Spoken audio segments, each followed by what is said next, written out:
Hello students, today we'll be continuing chapter number 2 of science for standard 9 student. The name of the chapter is matter around us pure. Okay so basically आज अपन start करने वाला है concentration of solution का topic. हमने next lecture में we have studied about the properties of solution. Next lecture previous lecture में अपन ने प्रॉपर्टीज ऑफ सॉल्यूशन तक पूरा का पूरा कंटेंट अच्छे से स्टडी कर लिया था. आज अपन सकते हैं कंसंट्रेशन ऑफ सॉल्यूशन मतलब क्या होता है. ओके सो बेसिकली बोला है कि depending about the amount of solute in solvent in a solution. अपन ने पढ़ा था सॉल्यूट क्या होता है, अपन ने पढ़ा था सॉल्वेंट क्या होता है. चलो मुझे बताओ क्या होता है. सोल्यूट और सॉल्वेंट क्या होता है. सपोज अगर आपने पानी में शक्कर डाली है, सो ये पानी और शक्कर का जो मिक्सचर है वो सोल्यूशन है. जो पानी है वो सॉल्वेंट है और जो शक्कर डली है वो सॉल्यूट है. ठीक है, तो जिसके अंदर कुछ हम डाल रहे हैं, जो कंपोनेंट ऑफ सॉल्यूशन जिसके अंदर सोल्यूट डिसॉल्व होने वाला है वो है सॉल्वेंट, और जो चीज डिसॉल्व होती है वो है सोल्यूट. जैसे पानी में नमक डाला तो पानी क्या है, पानी था अपना सॉल्वेंट और नमक है सॉल्यूट. अगर आपने अल्कोहल में वो आयोडीन डाला था, जैसे टिंचर ऑफ आयोडीन बना था, सो जो अल्कोहल है वो सॉल्वेंट और जो अंदर आयोडीन डाला that is solute. Clear. So basically बोला है कि एक सोल्यूशन में कितना सॉल्यूट है और कितना सॉल्वेंट है, वो चीज को अगर कंसिडर करें तो तीन टाइप के सोल्यूशन होते हैं. कंसंट्रेटेड सोल्यूशन, डाइल्यूट सोल्यूशन और सैचुरेटेड सोल्यूशन. क्लियर. सो बोला है कि depending upon the amount of solute and solvent in a solution, depend करता है कि आपके सोल्यूशन में कितना सॉल्यूट है और सॉल्वेंट है. उस हिसाब से तीन टाइप के सोल्यूशन है, concentrated solution, dilute solution and saturated solution. अब कॉन्सेंट्रेटेड और डाइल्यूट मतलब अपन को बहुत पता है अच्छे से, सो मैं इसको बेसिक से समझाती थी. आपकी टेक्स्ट बुक में भी इसको ज्यादा डिटेलिंग में नहीं किया. कॉन्सेंट्रेटेड मतलब क्या होता है, जिसमें सॉल्यूट ज्यादा होता है और सॉल्वेंट कम होता है. जिस सॉल्यूशन में solute is high and solvent कम है वो कॉन्सेंट्रेटेड सॉल्यूशन. जिस सॉल्यूशन में सॉल्यूट कम है और सॉल्वेंट ज्यादा है वो डाइल्यूट सॉल्यूशन. अब जो मेन यहाँ पे टॉपिक ऑफ स्टडी है वो है सैचुरेटेड सॉल्यूशन क्या होता है. ठीक है, यहाँ पे जो मेन अभी टॉपिक ऑफ स्टडी है वो है कि सैचुरेटेड सॉल्यूशन क्या होता है. ओके सो कोई भी एक टेम्परेचर में, इन शॉर्ट मैं आपको बता देती हूँ, पहले समझो फिर अपन डेफिनेशन पढ़ेंगे. सैचुरेटेड सॉल्यूशन ऐसा सॉल्यूशन होता है जिसमें जितना सॉल्यूट डिसॉल्व हो सकता था उतना हो गया है. आपको सॉल्यूशन के अंदर और सॉल्यूट डिसॉल्व ही नहीं हो सकता. मतलब ऐसा सॉल्यूशन जिसमें मैक्सिमम जितना भी पॉसिबल था उतना सॉल्यूट डिसॉल्व हो गया और सॉल्यूट इसमें डिसॉल्व हो ही नहीं सकता. वैसे सॉल्यूशन को बोलते हैं सैचुरेटेड सॉल्यूशन, जिसमें जितना सॉल्यूट डिसॉल्व होना था हो गया. आप और सॉल्यूट उसमें डालोगे तो वो सॉल्यूट डिसॉल्व ही नहीं होगा, मैक्सिमम लेवल तक वो डिसॉल्व हो चुका है. ठीक है, सो इसको सैचुरेटेड सॉल्यूशन बोलते हैं. डेफिनेशन वाइज बोले सो एट एनी टेम्परेचर, कोई भी टेम्परेचर में solution that has dissolve as much solute as it is capable of dissolving.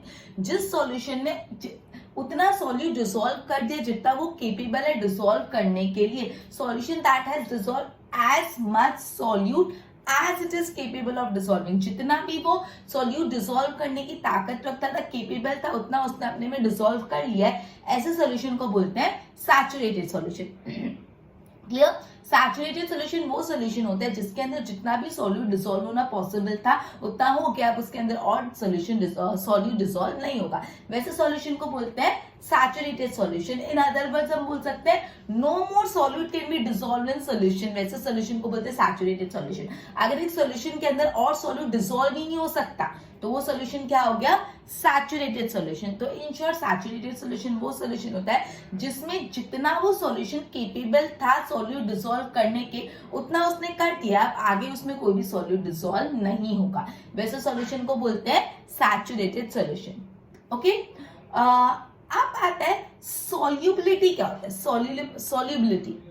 अब एक सैचुरेटेड सॉल्यूशन के अंदर जितना सॉल्यूट डिसॉल्व उसको सॉल्युबिलिटी बोलते हैं. एक सैचुरेटेड सॉल्यूशन के अंदर जितना भी सॉल्यूट डिसॉल्व किया हुआ है उससे ज्यादा तो और डिसॉल्व हो नहीं सकता. तो सैचुरेटेड सॉल्यूशन के अंदर मैक्सिमम जितना सॉल्यूट डिसॉल्व हो चुका है उसको बोलते हैं सॉल्युबिलिटी. क्लियर. एक सैचुरेटेड सॉल्यूशन के अंदर जितना सॉल्यूट डिसॉल्व हो चुका है उसको बोलते हैं solubility. So amount of solute in saturated solution at given temperature is called solubility.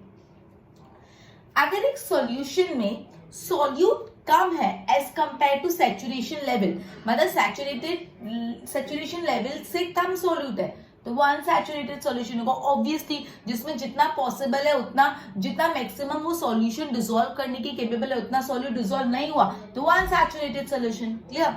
सो यहाँ पे अपने कुछ टर्म्स पढ़ी, सारा का सारा पॉइंट बहुत इंपॉर्टेंट है, वापस समझा रही हूँ, पूरा अटेंशन ध्यान यहाँ पे रख के सुनना, सुन लोगे तो लर्न करना वुड बी मच इजियर, और नहीं सुनोगे अच्छे से so it would be very difficult for you to memorize the content. Okay, so it is a humble request to all of you to listen to me carefully and understand the content. Okay, so अपन ये topic आज उठा रहे हैं concentration of solution. तो सबसे पहले topic में ये ऐसा बोला है कि डिपेंडिंग अपॉन के एक सोल्यूशन में कितना सॉल्वेंट है और कितना सोल्यूट है, ये चीज पे डिपेंड करते हुए तीन टाइप के सोल्यूशन है, कंसंट्रेटेड सॉल्यूशन, डाइल्यूट सॉल्यूशन और सैचुरेटेड सॉल्यूशन।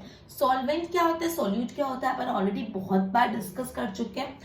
अब डाइल्यूट सॉल्यूशन, कंसंट्रेटेड सॉल्यूशन भी एक बार साइड में रखो, मेन अपन को सैचुरेटेड सॉल्यूशन पढ़ना है। सैचुरेटेड सॉल्यूशन वो सॉल्यूशन होता है जिसके अंदर जितना भी सॉल्यूट डिसॉल्व करना पॉसिबल था उतना कर दिया है, अब उस सॉल्यूशन के अंदर और सॉल्यूट डिसॉल्व ही नहीं होगा, मैक्सिमम लेवल तक सॉल्यूट डिसॉल्व हो चुका है, अब उसमें और कोई सॉल्यूशन सॉल्यूट डिसॉल्व होगा ही, वैसे सॉल्यूशन को बोलते हैं saturated solution. At any temperature solution that has dissolved as much solute as it is capable of dissolving. It has dissolved as much solute as it is capable of dissolving is known as saturated solution. ठीक है, मतलब solution in which no more solute can be dissolved, ऐसा solution जिसमें और ज्यादा solute dissolve नहीं कर सकते, वैसे को हम लोग बोलते हैं saturated solution. Okay? अब आ जाते हैं सॉल्युबिलिटी, मतलब क्या होता है। So solubility amount of solute in a saturated solution, जो आपका सैचुरेटेड सॉल्यूशन है उसमें जितना सॉल्यूट डिसॉल्व किया हुआ है उसको बोलते हैं सैचुरेटेड, सॉरी उसको बोलते हैं सॉल्युबिलिटी। और अनसैचुरेटेड सॉल्यूशन क्या होगा, अनसैचुरेटेड सॉल्यूशन वो सॉल्यूशन होता है जिसके अंदर कम सॉल्यूट है compare to saturation level. Clear?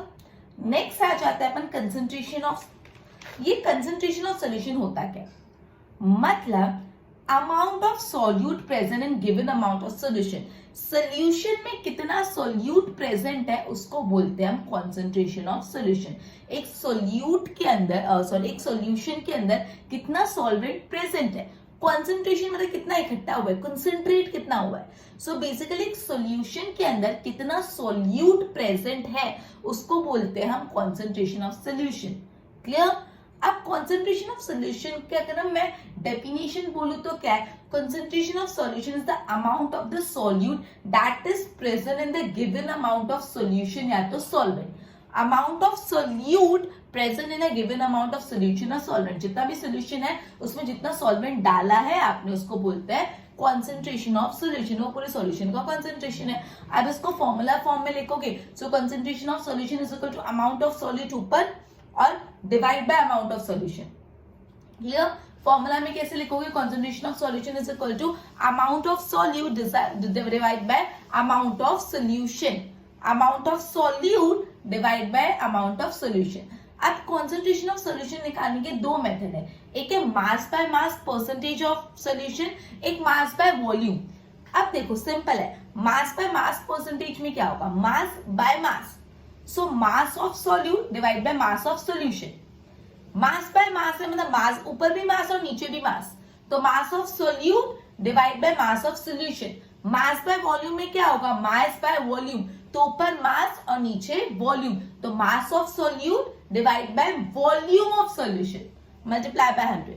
Clear? दो मेथड है कंसंट्रेशन ऑफ सॉल्यूशन निकालने के, एक है mass by mass percentage method और एक है mass by volume percentage method. So mass by mass percentage method में आप क्या करोगे, मास बाय मास मतलब mass divide by mass, so mass of solute divide by mass of solution, और mass by volume में mass of solute divide by volume of solution.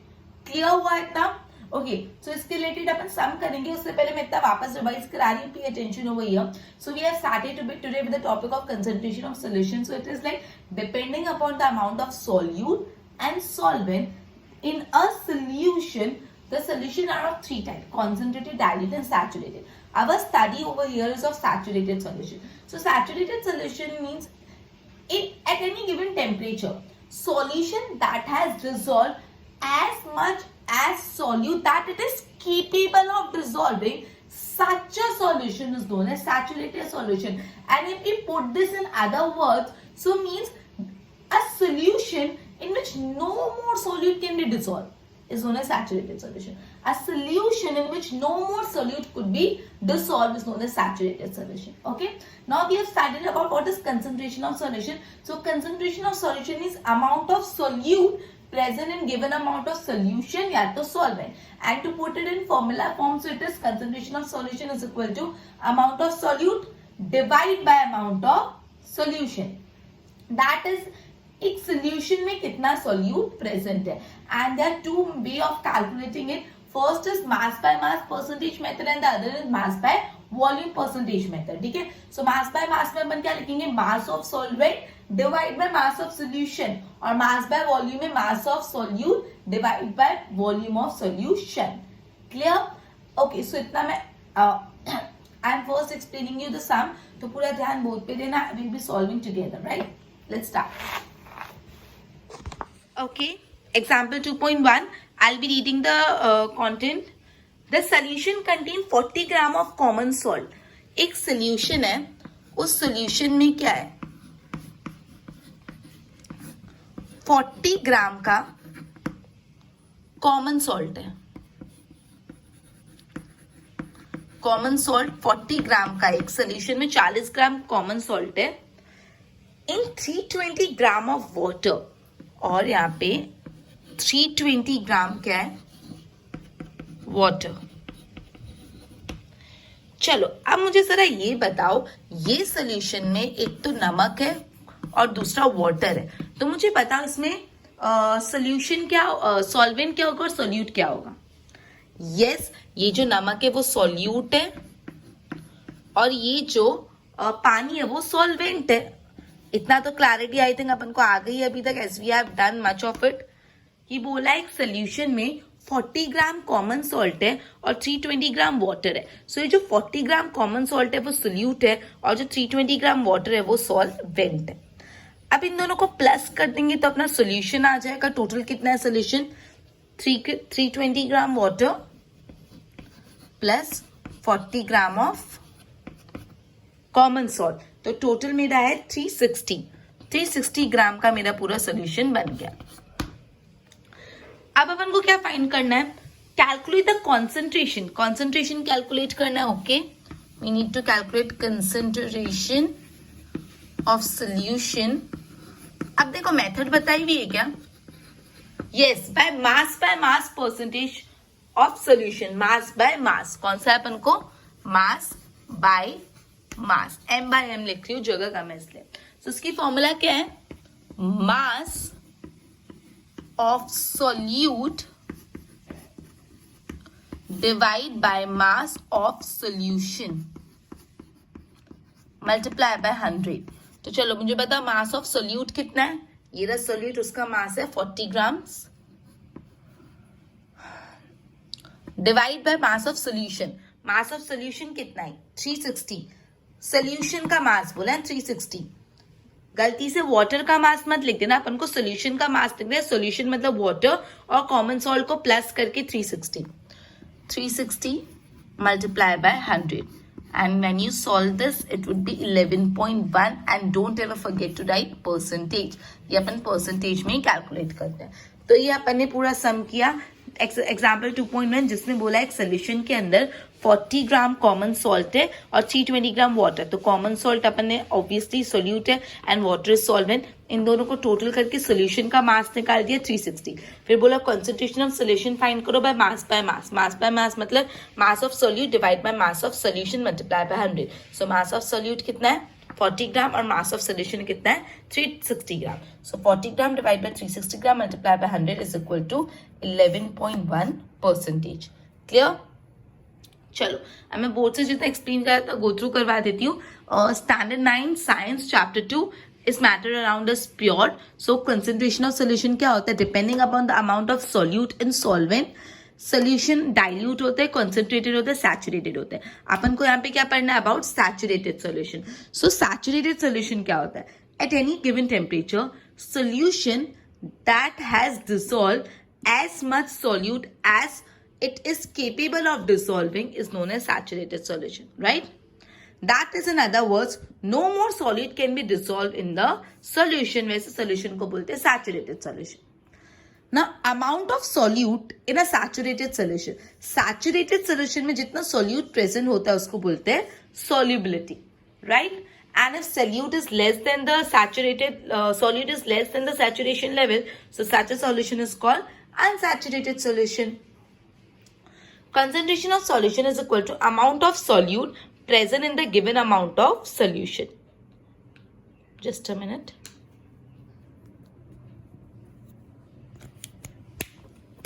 Next, concentration of solution is equal to formula amount of solute divided by amount of solution. Two method है mass by mass percentage solution, mass by mass percentage solution, mass by volume. Okay, फिर अपन ने example solve किया, right? एक बार properly इसकी notes बना, अच्छे से highlight करो कंटेंट जो तुमको इंपॉर्टेंट लग रहा है, जो तुमको लग रहा है एग्जाम पॉइंट ऑफ व्यू में पूछ सकते हैं. वीडियो सुनो, नोट्स बनाओ, टेक्स्ट बुक रीडिंग करो. This is the method to study. सिर्फ वही कृष्णा से लर्न लर्न लर्न, उस पर फोकस बाद में. पहले you need to understand the chapter properly, right? Okay, so next जो हम पढ़ने वाले हैं वो है सस्पेंशन सोल्यूशन. क्या होता है अपन नहीं पढ़ा. सोल्यूशन क्या होता है? सस्पेंशन. मिक्सचर्स की टाइप पढ़े थे, अब सस्पेंशन अपन पढ़ने वाले हैं. सो जो सॉल्यूशन अपन ने पढ़ा था वो होमोजीनियस था, तो जो सस्पेंशन है वो हेट्रोजीनियस है. हेट्रोजीनियस मतलब हेट्रोजीनियस सॉल्यूशन वो होता है जिसके अंदर, हेट्रोजीनियस मिक्सचर वो होता है जिस मिक्सचर के अंदर की जो कंपोनेंट है वो यूनिफॉर्म नहीं है थ्रू आउट, उसको हम हेट्रोजीनियस बोलते हैं, राइट? सो बेसिकली बोला है कि हेट्रोजीनियस जो सस्पेंशन है वो हेट्रोजीनियस मिक्सचर होता है. इनमें solid particle do not dissolve but remain suspended through out the bulk of medium. अभी जो सस्पेंशन होता है उसके अंदर जो सॉलिड पार्टिकल्स है वो कभी भी डिसॉल्व नहीं रहते, वो सस्पेंडेड रहते हैं. वो जो सॉल्वेंट होता है सॉल्वेंट में डिसॉल्व नहीं होते, सॉल्वेंट में सस्पेंडेड रहते हैं. सो उसको हम लोग बोलते हैं सस्पेंशन. सस्पेंशन वर्ड ही हो रहा है कि सस्पेंडेड रहना, मतलब क्लियरली ऐसा बोला है कि सस्पेंशन सबसे पहले किस टाइप का होता है? हेट्रोजीनियस होता है. इतना ध्यान रखना, जो सस्पेंशन सॉल्यूशन होता है वो हेट्रोजीनियस होता है. और सस्पेंशन सॉल्यूशन में जो सॉल्यूट के पार्टिकल्स होते हैं वो कभी भी सॉल्वेंट में डिसॉल्व नहीं होते, वो हमेशा सॉल्वेंट में सस्पेंडेड रहते हैं. क्लियर? और ये पार्टिकल्स थोड़े बड़े होते हैं, they are visible with the naked eyes. जो पार्टिकल्स इस साइज के होते हैं, जो सॉल्वेंट के पार्टिकल्स इस साइज के होते हैं कि हम उसको नेकेड आईज से देख भी सकते हैं. बड़े बड़े पार्टिकल्स होते हैं सॉल्वेंट के. क्लियर? तो सोल्यूशन और सॉल्वेंट सस्पेंशन में उल्टे हो सकते हैं. सस्पेंशन एक हेट्रोजीनियस सॉल्यूशन है, एक हेट्रोजीनियस मिक्सचर है, राइट? सस्पेंशन का एक हेट्रोजीनियस मिक्सचर है और उसके अंदर जो सॉल्यूट होता है, सॉल्यूट के जो पार्टिकल्स है वो सॉल्वेंट में कभी भी डिसॉल्व नहीं होते, वो हमेशा सॉल्वेंट में कैसे रहते हैं? सस्पेंडेड रहते हैं. क्लियर? ओके. और जो बेसिकली सॉल्यूट पार्टिकल्स होते हैं सस्पेंशन में वो इतने बड़े होते हैं कि हम उनको नेकेड आईज से देख भी सकते थे, visible to the with the naked eyes. अब हम पढ़ते हैं सस्पेंशन की प्रॉपर्टीज क्या है. तो सबसे पहली प्रॉपर्टी तो एकदम सिंपल आपने पढ़ी ली, वो एक हेट्रोजीनियस मिक्सचर है. सस्पेंशन क्या है? एक हेट्रोजीनियस मिक्सचर. क्लियर हुआ? सस्पेंशन एक हेट्रोजीनियस मिक्सचर है. दूसरी प्रॉपर्टी है कि जो सॉल्यूट के पार्टिकल्स होते हैं, the particles of suspension, suspension में जो पार्टिकल्स होते हैं they can be seen with the naked eyes. दोनों अपन ऑलरेडी पढ़ चुके हैं, वो दो उसकी प्रॉपर्टी इजिली लर्न होगी. पहला क्या? वो हेट्रोजीनियस मिक्सचर है और जो सस्पेंशन के पार्टिकल्स है वो हम नेकेड आईज से देख सकते हैं. The particles of suspension could be seen with the naked eyes. Clear?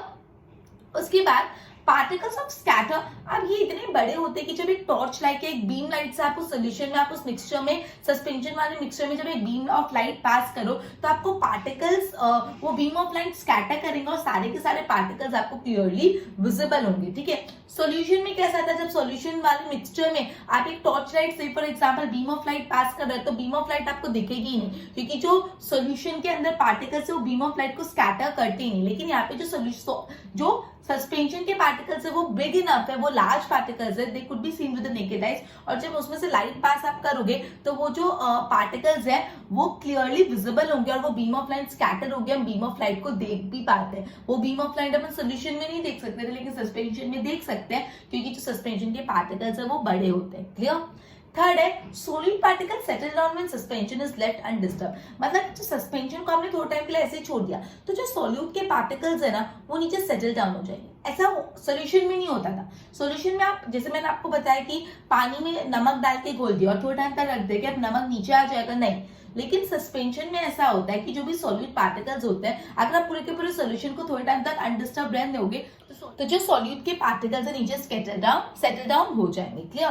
तो सस्पेंशन एक स्टेबल सॉल्यूशन है। अब जो सस्पेंशन में सॉल्यूट पार्टिकल्स है, आप उसको सॉल्यूशन में से निकाल सकते हो by the process of filtration की मेथड से आप उसको हटा सकते हो। सॉल्यूशन में अपन ऐसा नहीं कर सकते थे। सॉल्यूशन में हम सॉल्यूट पार्टिकल्स को फिल्टर करके हटा नहीं सकते, लेकिन सस्पेंशन में सॉल्यूट पार्टिकल को सॉल्यूशन में से हटा सकते हो फिल्टर करके। तो ये था सस्पेंशन। ओके, पूरा ध्यान यहाँ पे देना, सस्पेंशन क्या होता है। सबसे पहली बात, सस्पेंशन एक हेटेरोजीनियस मिक्सचर है।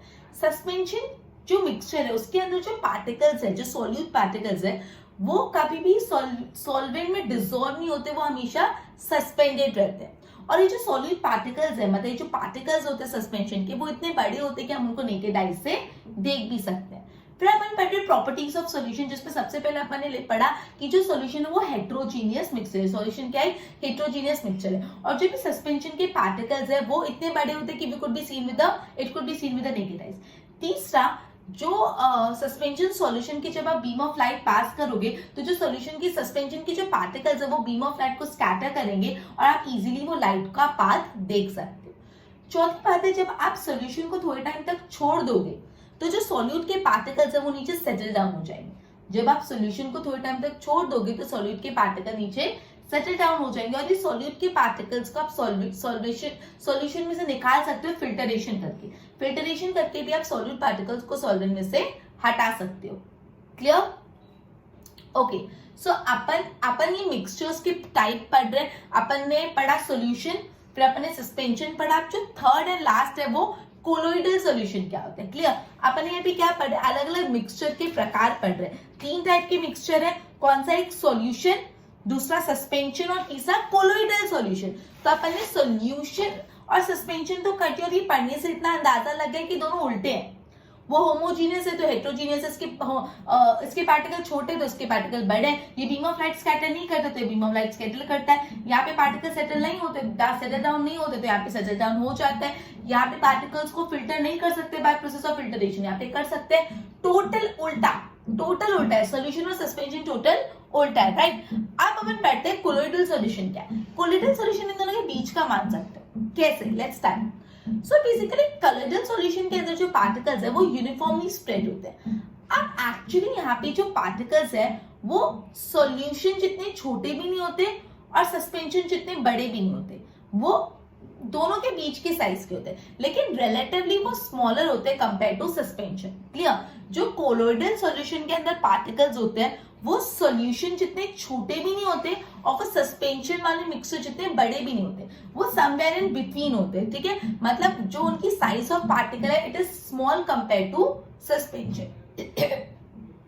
वो छोटे साइज के कारण ये जो कोलोइडल सॉल्यूशन है वो होमोजीनियस दिखता है। It look homogeneous, but actually colloidal solution homogeneous नहीं, कोलोइडल सॉल्यूशन हेटेरोजीनियस है। क्लियर? लेकिन जो उसके पार्टिकल्स की साइज है वो छोटे छोटे होते हैं, इसलिए वो कैसा दिखता है? होमोजीनियस दिखता है, बट एक्चुअली वो हेटेरोजीनियस है। एग्जांपल मिल्क जो है वो एक कोलोइडल सॉल्यूशन है। अगर आपको 1 मार्क में पूछे एमसीक्यू और in filling the blanks, milk कौन सा सॉल्यूशन है, मिक्स कौन सा मिक्सचर है, सॉल्यूशन सस्पेंशन की कोलोइडल सॉल्यूशन। सो बिना सोचे समझे need to write colloidal solution. Milk एक कोलोइडल सॉल्यूशन है, उसके अंदर की जो पार्टिकल्स है वो छोटे छोटे हैं एंड वो नेकेड आई से नहीं देख सकते, इसलिए हमको ऐसा लगता है कि वो होमोजीनियस है, बट मिल्क एक्चुअली होमोजीनियस नहीं, मिल्क एक्चुअली क्या है? हेटेरोजीनियस है। क्लियर? सो बेसिकली अब उसके बाद जो पार्टिकल्स होते हैं ना उनको हम नेकेड आई से नहीं देख सकते, जैसे मैंने आपको बताया, बट वो बीम ऑफ लाइट को स्कैटर करते हैं। समझो, हम उसको नहीं देख सकते नेकेड आई से, लेकिन वो बीम ऑफ लाइट को स्कैटर करते हैं। अगर आप उसे लाइट पास करोगे, लाइट जो है वो स्कैटर होगी और लाइट आपको दिखेगी। इस इफेक्ट को हम टिंडल इफेक्ट बोलते हैं। टिंडल इफेक्ट क्या होता है एक्चुअली? टिंडल इफेक्ट कभी आपने देखा होगा कि अगर से फॉर एग्जाम्पल आपका रूम में फुल अंधेरा है और बाहर सनलाइट है, आई मीन दोपहर का टाइम है, सनलाइट का टाइम है, सुबह यू कुड से 10-11 बजे भी हो सकता है, आपके रूम में अंधेरा है, अब हल्की सी खिड़की खुली रह गई, तो वो हल्की सी खिड़की में आपको एक किरण जैसी दिखाई देगी, मतलब एक बीम ऑफ लाइट पास होगा और उसके अंदर डस्ट पार्टिकल जैसे रोटेट करते हुए दिखाई देंगे। ये फिनोमेनन आपने बहुत बार देखा होगा, नहीं देखा तो एक बार ऑब्जर्व करना। 10-11 बजे जब सनलाइट का टाइम होता है, सारे विंडोज बंद कर लो और हल्की सी विंडो खुली रखो, एकदम छोटी होल समान, एक छोटी सी, और उस छोटी सी विंडो जो ओपनिंग है उसमें से बीम ऑफ लाइट, जो सनलाइट पास होगी, और वो बीम ऑफ लाइट में आपको डस्ट पार्टिकल्स दिखेंगे। क्यों हमको वो बीम ऑफ लाइट दिखती है? बिकॉज जो एयर में डस्ट पार्टिकल्स है वो बीम ऑफ लाइट को, ये सनलाइट को स्कैटर करती है, और ये जो सनलाइट है उसका पाथ हम देख पाते हैं। इसको हम लोग बोलते हैं Tyndall effect. Clear? Okay, so basically अपने कोलोइडल सॉल्यूशन में ये पढ़ा कि कोलोइडल सॉल्यूशन के जो पार्टिकल्स है रिलेटिवली स्मॉलर होते हैं कंपेयर टू सस्पेंशन सॉल्यूशन, इसलिए वो दिखने में होमोजीनियस लगता है, बट एक्चुअली कोलोइडल सॉल्यूशन क्या है? हेट्रोजीनियस है। एग्जांपल भी दे दिया मिक्स। फिर आपको पता है जो कोलोइडल सॉल्यूशन के पार्टिकल्स है वो नेकेड आई से नहीं देख सकते, बट यस वो बीम ऑफ लाइट को स्कैटर करते हैं, और इसको हम लोग बोलते हैं टिंडल इफेक्ट। और टिंडल इफेक्ट मैंने आपको बताया कि जो छोटे सा एक होल हो, अंधेरे में छोटा सा होल हो, तो उसमें से सनलाइट पास होती है और उसके अंदर डस्ट पार्टिकल्स दिखते हैं। तो ये जो डस्ट पार्टिकल की वजह से ये सनलाइट स्कैटर हो रही है और सनलाइट का पाथ विजिबल है, जिसको बोलते हैं टिंडल इफेक्ट। क्लियर? ये आपको देखो एक फिगर भी दिया हुआ है 2.3, देखो टॉर्च लाइट दी हुई है, फिर एक और दो, ए और बी। एक है देखो, solution of copper sulphate does not show Tyndall effect, मतलब जो बीकर ए है उसमें आपने कॉपर सल्फेट डाल दिया, तो उस बीकर में से जब आप टॉर्च लाइट पास करोगे ना तो आपको लाइट दिखेगी नहीं, मतलब कॉपर सल्फेट का जो सोल्यूशन है वो टिंडल इफेक्ट नहीं दिखाता। फिर mixture of water and milk show the Tyndall effect. अब पानी में आप फिर दूसरे बीकर में क्या करना है, पानी में दूध और पानी मिक्स कर दिया, दूध में पानी डाल दिया, और फिर टॉर्च लाइट पास करके देखी तो आपको सेकंड वाले में दिख रहा है, सेकंड वाले में आपको ग्लास के थ्रू हल्की सी लाइट दिख रही है, तो वो टिंडल इफेक्ट होता है। मतलब जो फर्स्ट वाला यहाँ पे था वो टिंडल इफेक्ट नहीं दिखा रहा है, सेकंड वाला टिंडल इफेक्ट दिखा रहा है। टिंडल इफेक्ट मतलब लाइट का पास होगा। क्लियर? अब देखो पेज नंबर 18 पे आ जाओ अपनी टेक्स्ट बुक पे। Tidal effect can also be observed when sunlight passes through the canopy of dense forest. अब एक बहुत dense forest है, उसकी canopy मतलब आपको पता है जो एकदम टॉप पे जो सबसे हाई टॉप पे जो ट्रीज होते हैं उनका जो घना कैनोपी बन जाता है, उस घने कैनोपी में से अगर छोटा छोटा होल में से वो कैनोपी होती है, एकदम पूरा कैनोपी ऑफ फॉरेस्ट, और उसके छोटे छोटे होल में से सनलाइट आती है, तो वो भी कैसा होता है? वो टिंडल इफेक्ट ही होता है। क्लियर? अब देखो properties of colloid very important है, तीनों की प्रॉपर्टीज बहुत अच्छे से लर्न करना। आपने प्रॉपर्टीज ऑफ सोल्यूशन भी पढ़ा, आपने प्रॉपर्टीज ऑफ सस्पेंशन भी पढ़ा, अपन प्रॉपर्टीज ऑफ कोलोइडल सॉल्यूशन पढ़ने वाले। ठीक है, पहला it is a heterogeneous solution, heterogeneous mixture. ये मत भूलना वो हेट्रोजीनियस मिक्सचर है, वो दिखता पहले होमोजीनियस मिक्सचर की जैसे, but actually it is a heterogeneous mixture. तो सबसे पहला property it is a heterogeneous mixture.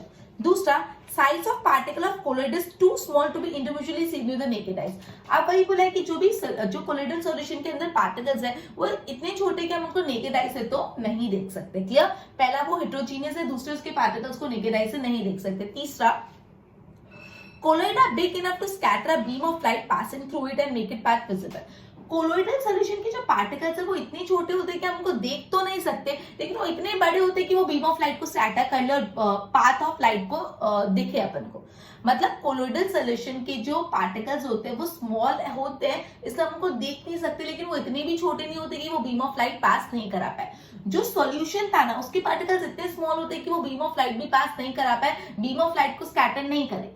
जो सस्पेंशन था उसके पार्टिकल्स बड़े होते हैं, वो बीम ऑफ लाइट को पास करवाते, बीम ऑफ लाइट को स्कैटर करते। लेकिन जो कोलोइडल सॉल्यूशन है वो इतने छोटे होते हैं कि हम देख तो नहीं पाते, लेकिन इतने बड़े होते हैं, मतलब इतने तो वो बड़े होते हैं कि वो बीम ऑफ लाइट को स्कैटर कर पाए और path of the light visible हो। Clear? Fourth, they do not settle down when left undisturbed. अब जब आप कोलोइडल सॉल्यूशन को छोड़ दोगे तो नीचे सेटल नहीं हो जाएंगे इसके पार्टिकल्स। अगर आपने मिल्क को ऐसे रखा है तो मिल्क के अंदर के पार्टिकल नीचे सेटल डाउन थोड़ा ना हो जाते हैं, नहीं ना, अपन को तो दिखता भी नहीं अंदर क्या पार्टिकल्स है, राइट? सो बोला है कि ये कोलोइडल सॉल्यूशन को अगर आप छोड़ दोगे तो वो कोलोइडल सॉल्यूशन को आप छोड़ दोगे तो उसके जो पार्टिकल्स है नीचे सेटल डाउन नहीं होंगे। दे can not be separated by the process of filtration. Obviously हम फिल्टरेशन से उसको सेपरेट नहीं कर सकते, दूध को फिल्टर करके उसके पार्टिकल्स थोड़ा हटा सकते हैं। जो बेसिकली ये it can not be separated by the process of filtration. Filtration से आप उसके पार्टिकल नहीं सेपरेट कर सकते, बट यस एक तरीका है उसके पार्टिकल्स को सेपरेट करना जिसको बोलते हैं सेंट्रीफ्यूगेशन। अब ये क्या है सेंट्रीफ्यूगेशन, ये अपन आगे पढ़ने ही वाले हैं, so you don't have to go much in detail right now.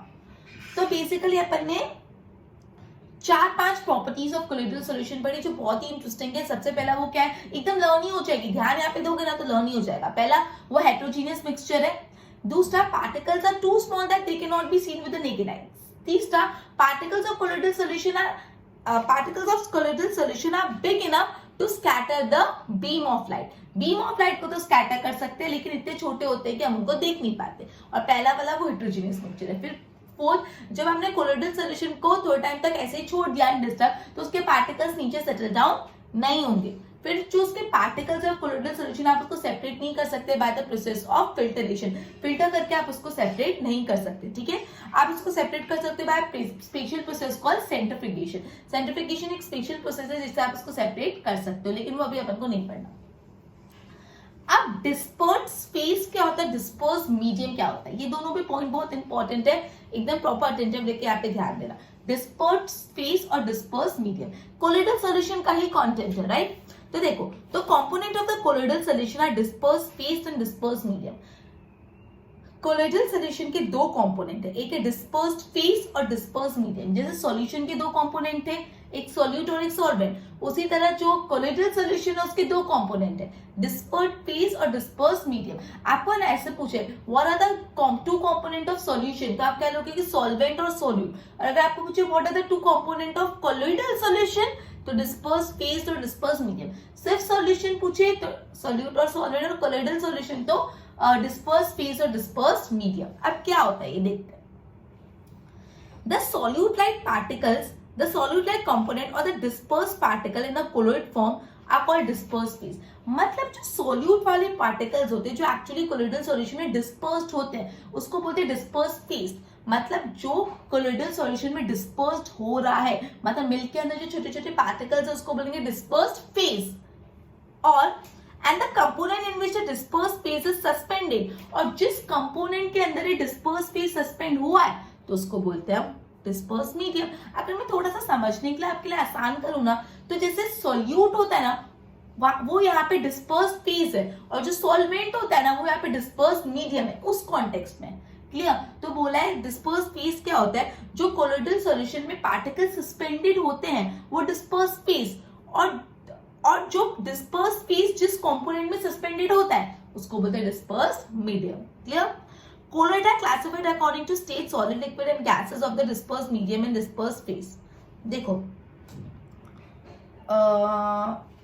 आपको एग्जांपल ये भी 2.1 में देखो, अगर डिस्पर्स फेस लिक्विड है और डिस्पर्स मीडियम गैस है तो क्या हो सकता है, एरोजोल होता है उसका टाइप, मतलब वो कोलोइडल सॉल्यूशन को हम एरोजोल बोलते हैं। अगर डिस्पर्स फेस सॉलिड है और डिस्पर्स मीडियम गैस है तो भी एरोजोल। तो बेसिकली यहाँ पे बोले जो कोलोइडल सॉल्यूशन को आप अलग अलग तरह से क्लासिफाई कर सकते हैं डिपेंडिंग अपॉन कि आपका डिस्पर्स फेस और डिस्पर्स मीडियम जो है उसका स्टेट क्या है, सॉलिड, लिक्विड की गैस। ये टेबल भी आपको अच्छे से गो थ्रू करनी इंपॉर्टेंट है। क्लियर। सो बेसिकली अपने सस्पेंशन और कोलोइडल सॉल्यूशन दोनों कंप्लीट कर लिया। तो सस्पेंशन सॉल्यूशन में क्या था, पहली बात suspension solution is an heterogeneous mixture and in that the solute particles they do not dissolve in the solution but they are suspended in the solution, and the particles of the solute, particles of suspension, they are big enough that they could be visible with the naked eyes. And then we have studied about the properties of suspension. First, it is an heterogeneous mixture. Second, particles could be seen with naked eyes. Third, it scatters the beam of light. Fourth, solid particles settle down when left undisturbed. When suspension is left undisturbed, so solid particles get settled down, and these solid particles can be separated from suspension by the process of filtration. So this was about suspension, which is exactly opposite to homogeneous, which is exactly opposite to solution. Now colloidal solution, the particles of colloidal solution, they are relatively small and as compared to suspension, and because of this reason the colloidal solution look as it is homogeneous, but actually colloidal solution is heterogeneous. Example, milk. The particles of the colloidal solution, they are small, they could not be seen with naked eyes, but they are big enough that they could scatter the beam of light, and a path of the light is easily visible, and this is known as Tyndall effect. We have studied about Tyndall effect. मैंने बताया in a room you just close all doors and windows, is just open a small opening of the window and you could see a sunlight passing coming through your window as a beam of light, and in that dust particles you can see. So here the dust particles does an effect of splitting the beam of light, and which is known as Tyndall effect, right? Then after that we have studied about properties of colloidal solution. First, it is heterogeneous mixture. Second, particles are small that we cannot see with naked eyes. Third, particles are big enough, large enough that they could scatter the beam of light. Fourth, if colloidal solution is left undisturbed, so particles of colloidal solution do not settle down. And then particles of colloidal solution cannot be separated from the solution by the process of filtration, but yes, it could be separated by the process of centrifugation. वो हम क्या बाद में पढ़ेंगे. Clear? उसके बाद disperse phase और disperse medium क्या होता है. कोलोइडल सोल्यूशन के दो मेन कंपोनेंट है, डिस्पर्स फेज और डिस्पर्स मीडियम. सो जो भी पार्टिकल्स है, जो the particles that are basically dissolve in the they are basically suspended in the colloidal solution, they are known as dispersed phase, and the component in which the dispersed phase is suspended is known as dispersed medium. Now, depending upon dispersed phase and dispersed medium state of matter, that is solid, liquid and gases, depending upon this, colloidal solution are of different type, and that we could study from just a minute.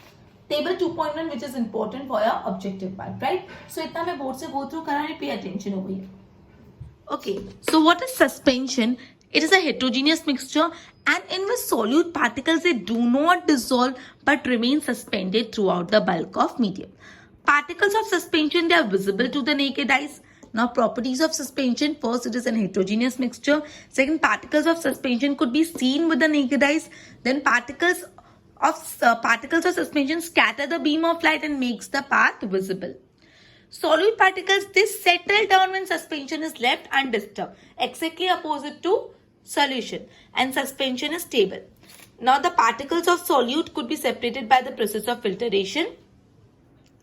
Now, colloidal solution, particles of colloidal uniformly spread throughout the solution due to the relatively smaller size of particle as compared to suspension.